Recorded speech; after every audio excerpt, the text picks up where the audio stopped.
A city drowning in God's black tears.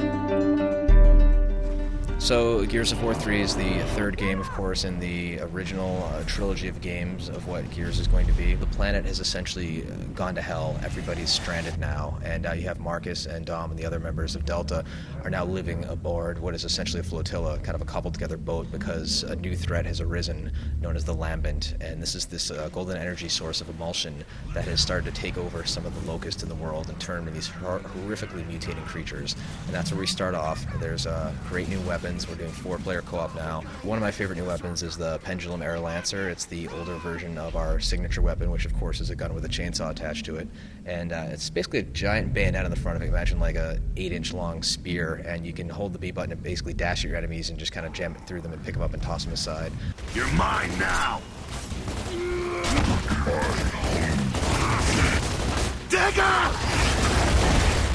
We also have another great one called the Digger Launcher, and it's kind of a little digging explosive mine creature that you can send underneath cover, which will pop up and take out your enemies, bouncing Betty style. We also have the Vulcan cannon, which is I don't want to get into that too much. Man, what's mine is yours.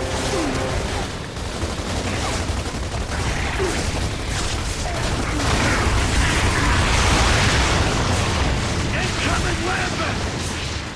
A lot of games do co-op, but very few games do true story-based co-op, and that's what Gears excels at. So when you're player 3 and you're playing as Anya Stroud with a Lancer, you're playing as her, and that's the only way to play as her in the campaign. We wanted to do 4-player co-op originally maybe with Gears 1 and 2, but just the schedule was like entirely too crammed to actually make the great games we wanted to make, and now we're at the point where we think enough gamers out there want it, and we think it's time to deliver it.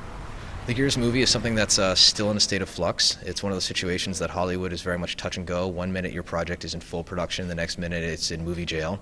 And we were previously at a situation where we had a very, very large budget, and the studio looked back and said, hang on a second here, this is probably going to be rated R, it's going to have chainsawing, and it does have a love story in it. We're not sure this is a good idea. And so we're like, sure. So now we're looking at doing something that's more akin to a District 9 type production, something that's gritty, something that is a slightly lower budget, but something that's a lot more intimate with the characters and the kind of action that occurs, and does probably not feature Will Smith's son.